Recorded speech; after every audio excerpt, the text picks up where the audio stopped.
The voice of sharing. Durian ASEAN.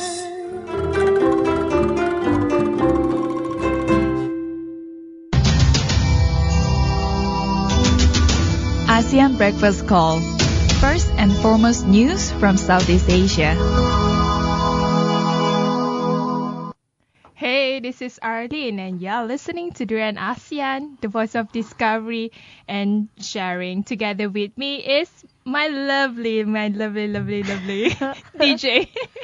Hi, this is Gowri. Good morning to everybody out there. We're back on a Monday morning with fresh news from all over Southeast Asia to share with everybody. And today, Gowri, you look so lovely. Thank you very much, Arlene. Maybe because it's such early in the morning, but it seems like you care to dress up. That is really good. Well, actually, I dress up every day, and also that's because I really love my job here, and I try to look my best and present myself well. I hope that there's a camera here just for people to see you, how lovely you are today. I hope it's not sexual harassment for calling you lovely. It's fine. I'm okay with that.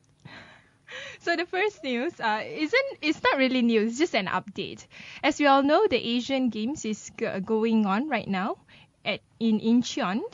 So a lot of different sports are currently in competition. Have you watched any of the sports? I haven't. Unfortunately, I have only been watching football, and I did not subscribe to the Asian Games channel, so I haven't seen any of it, but I have been updating myself through the news portals, of course. And we also have the medal table here just to update everyone on what's going on, who's where. And the last time we tried to update everyone, Malaysia was still in the top 10, but we are not quite there anymore. Where are we exactly? Because as far as I know, Malaysia had high hopes in the beginning of the Asian Games. But to be very frank, one of the most severe disappointment is Malaysia were unable to win the gold medal for badminton. And again, Lee Chong-wei lost to Lin Dan, his long-term nemesis. That's like an ongoing battle that never ends, and we never know the outcome of that match. It could be Chong-wei, it could be Lin Dan. It's very nerve-wracking in a sense. Every time we watch the game, we just never know who's gonna end up winning that match. The sad part is this is could be the last game for him, the last Asian game. So for him to end up with losing to Lin Dan is really not a good ending that he probably would have imagined.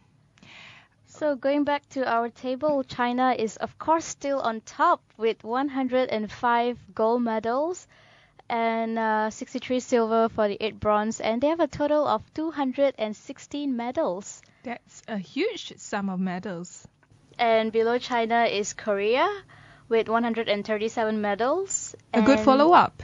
Yeah. Quite a good follow-up. And in third place, we have Japan, who has 126 medals. So the countries after that all have below 100 medals, ranging from 40, 20, some even have 6, 5, 3. Interesting. Very, very interesting. I have to mention it because at the end... apologies. At the end of the day, it shows that the East Asia are definitely very much in competitive with its neighboring countries. But what about Southeast Asia? Which country is the best country right now when it comes to medals in Southeast Asia? Speaking of Southeast Asia, the highest one will be Thailand, who is just one spot above us with 19 medals, except that they have 4 gold medals and we have 3 gold medals. I would imagine Indonesia should lead this, considering Indonesia is the most populous nation in Southeast Asia. Well, as of yesterday, Indonesia is still below us with 12 medals, and we have 19. So that actually puts us ahead of them, which is good news because we're always so competitive with them as well when it comes to sports. So less than 30 million population has more medals than a population of less than 500 million. So there's a huge gap there. Continue to our discussion about Malaysia. So Malay-speaking ISIS fighters have come together under new unit, and Malay-speaking ISIS fighter is a mix between Malaysia and Indonesia and other Malay-speaking nations. And this is interesting because militants from Indonesia and Malaysia, they are fighting together in Syria, which is a Middle Eastern country, under a common language and culture, forming their own militant unit and prompting fear on the Islamic State in Iraq and Syria. And this group was formed with a goal to recruit and facilitate people who want to go to Syria and defend the Islamic Caliphate, and also to do counterattacks against governments that repress Caliphate supporters. The paper quoted Robi Sugara of the Barometer Institute as saying. And also they did a check on Facebook, which revealed that pro-ISIS Indonesian and Malaysians are linking up. They are spreading their network, they are getting to know each other, and they warned that the newly formed Katiba could become the vanguard for a fighting force that would reach Indonesia, Malaysia, and the Philippines.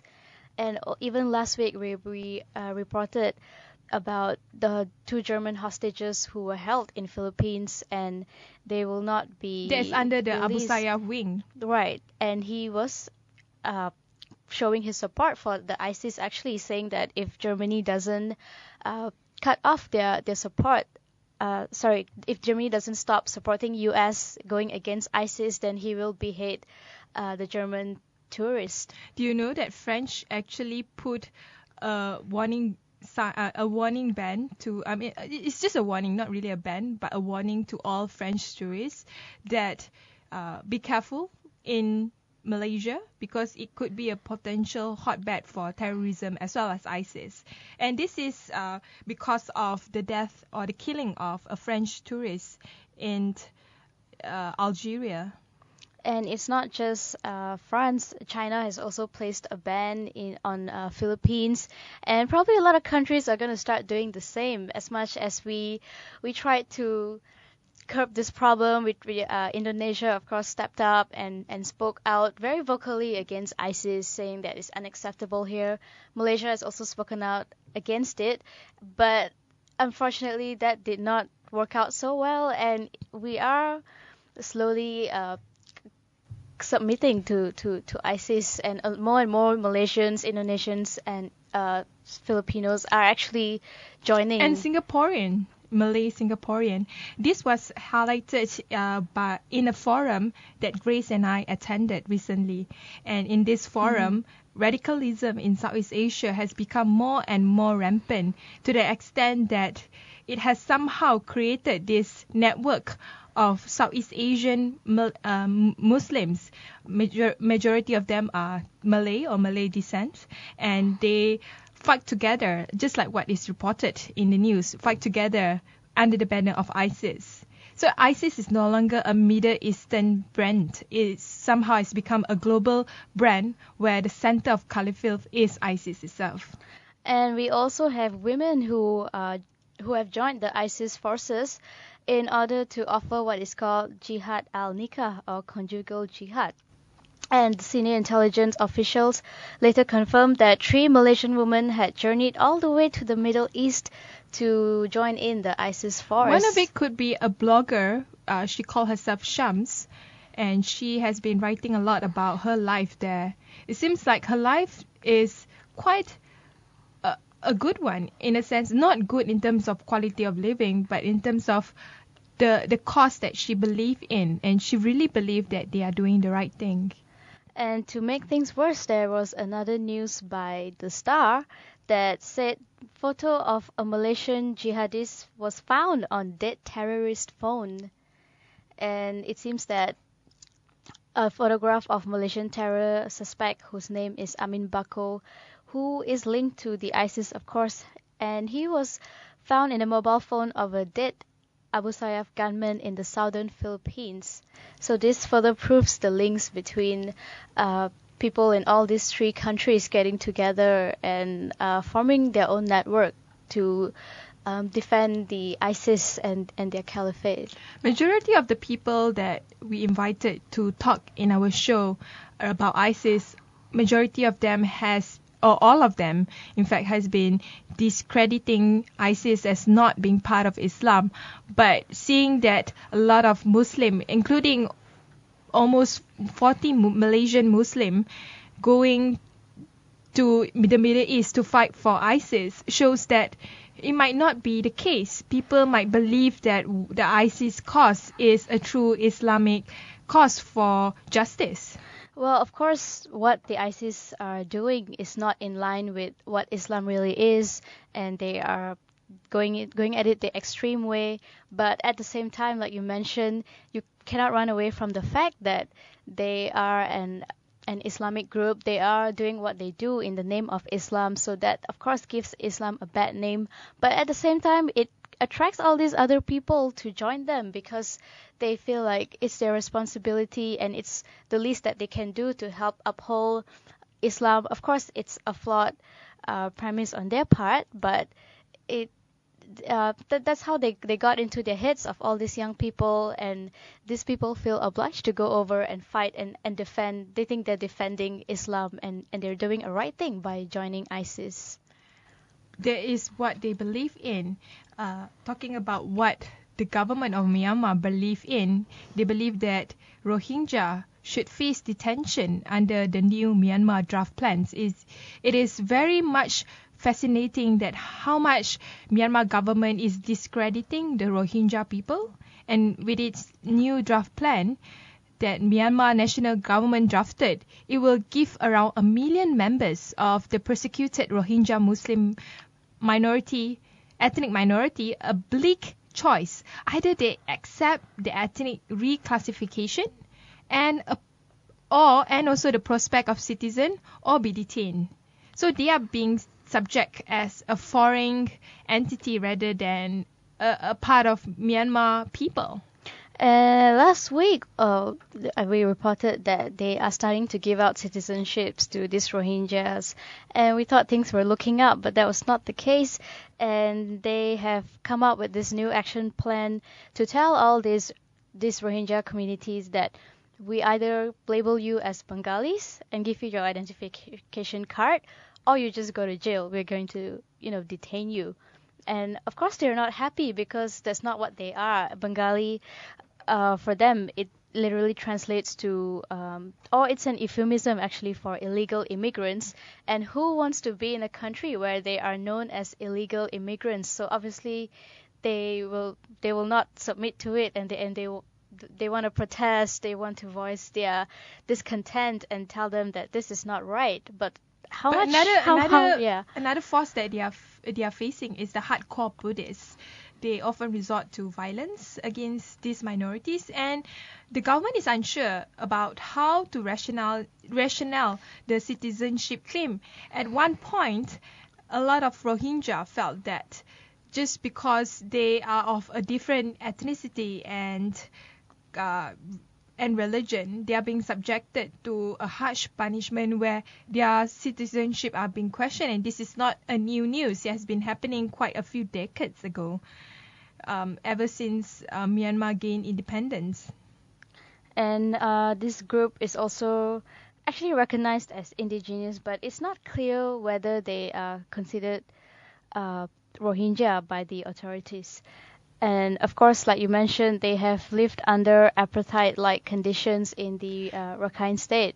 And a lot of people say that this is a huge genocide. A lot of human rights activists claim that one of the area that is even more worse than what they are facing right now was early this year. They are being subject, as we mentioned, it's mentioned in the news today. They are being subjected to only claim as Bengali. And Bengali is not a bad word. In India, Bengali is just one of the many races in the country. Even in Malaysia, it doesn't have a negative meaning to it. But when it comes to Myanmar, it becomes like as if like you call them Negro, something like that, which is actually a really bad word, the N word. And this They are stateless because, of course, the government does not recognize the existence of Rohingya and all that. But accepting the term Bengali, This is actually part of the census, the early this year when the government conducted the census around all over Myanmar. and one of the human rights core principle is the right to actually determine one's ethnic and social identity, and this is clearly being violated by the Myanmar government for actually forcing an ethnicity upon them and not letting them be who they really are. Hence, they don't have freedom of movement, and they are being curtailed. Their whole freedom is being curtailed. They are subjected to a prison-like lifestyle, and this is probably could be the same to country like Hong Kong. As you all know, yesterday it was reported that the Hong Kong people staged a mass civil disobedience, and this is because they fear that if they let China to put its proxy power in Hong Kong politics, it will somehow curtail their whole freedom that they have under the British rule ever since they be apart from British in 1997. They parted from British. When we were reporting this news, we were pretty surprised that people were out there in the streets, hundreds and thousands of them. They were protesting, and the government were not doing anything about it.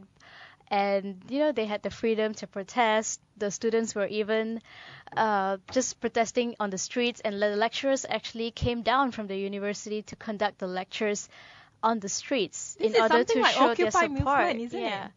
But the Hong Kong government did not hold out for too long. They have resorted to pretty much the same thing that happens in Malaysia as well, if I may.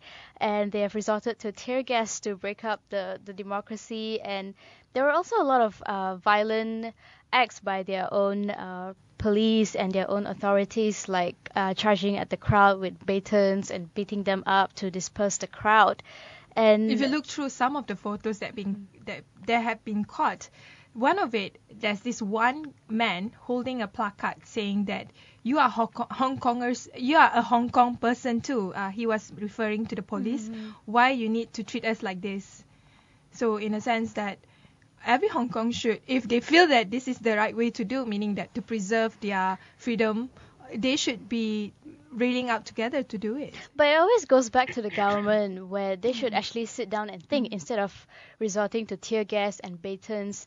If everything was right with the country, if the government or the person in charge is doing their job properly, then there will be no reason for a protest. So when people are protesting, there has to be a reason. Obviously, there was something that was so wrong that drove them to go out to the street and protest. So why do they not address that issue and just resort to violence and beating people up? That's not going to solve any problem. Remember earlier, one of their symbol is the yellow ribbon. So when you look at the photo of the protests happening, the mass civil disobedience, it actually reminded you of Bersih. All the different Bersih that were in Malaysia. So in a sense that the level of tolerance for the Hong Kongers is already high up to their neck. If it goes any further, they will definitely will somehow have continue rioting. And even Bersih has such a negative connotation to it, when in truth the whole point of Bersih was to have clean and fair elections. Just like the people of Hong Kong, they want to go for absolute democracy. But there's always a misconception of people or the opposition party twisting the words, twisting the campaigns, making it something that it's really not, when in truth the idea behind all this protest is really simple. The people want what they want. They know their rights. They know that they voted for the government, and they have every right to protest if the government is not doing their job. One fascinating fact about this protest is a student-led protest. It started out by the students, then it became a mass protest by all strata of Hong Kong society. And this is what is being said by one of the students. We will fight until the end. We will never give up. This is what the youth spirits are in Hong Kong. And talking about youth, we actually have to refer back to Malaysia. This is a news about SPM. So what is it so important about SPM? Is it really something that will enable you to somehow get a good job if you have good SPM results? Well, actually, in over the years, the students who have completed their trial examinations will be given a forecast SPM certificate, and they can actually use this to apply to universities, colleges, and start off their PU program first while actually waiting for the real SPM result. But the government have decided that, hey, we don't want you to do that anymore. So now you cannot apply for anything with your forecast examination result. And that really affects those who especially want to go overseas, because it works differently. They have like the fall semester, the summer intake. So they have to apply it earlier, is it? Exactly. So now this disrupts the whole process, and they might lose up to a year more than the students who want to pursue things locally. But perhaps the government is starting to realize what is a value of an SPM paper, especially the forecasted one. Is it really important? Is it really a value that reflects the students' hard work or knowledge? Well, but the trial examinations usually have a reputation to be a lot tougher than the real examination, which is why it was accepted by most colleges and other institutions, because it did have a value, but of course it doesn't anymore. So that's why the headline reads, "It's just a worthless piece of paper now." That means he has been a worthless piece of paper. But why the government is rationalizing this? What's the important outcome that the government can get? It seems like the SPM. I mean, it seems like our education system is only going to flip here and flip there. It's not going to have a clear line. What is best for our student? What is best for this country? Out of the sudden, the government can say, "Oh, this paper is worthless. You're just studying for nothing." Or and another time, the government would say that, "Oh, you should. We want to add another extra subject to you so that you can be more intelligent out of it." Or you want to cancel all exam-based education, and we want to replace it with some other else. When the government see that it's not working, then they somehow revert back to exam-based education. And we definitely still are fighting for a more balanced education system in Malaysia, as opposed to just memorizing and sitting for exams. We need more outdoor activities to go along with that. Probably learning foreign languages and all that. And talking about outdoor activities, our Prime Minister went outdoor. Well, not really outdoor, but overseas, to present a very important speech at the UN New York. And he was, of course, pitching what they would call the Malaysian success story to the people there. We are really successful, huh? Even though the French has issued a warning against us for being a hot breeding ground for ISIS. And on the eve of his key United Nations speech, Najib spent the day spearheading the push by the government to persuade US investors and fund managers to step up investments in Malaysia.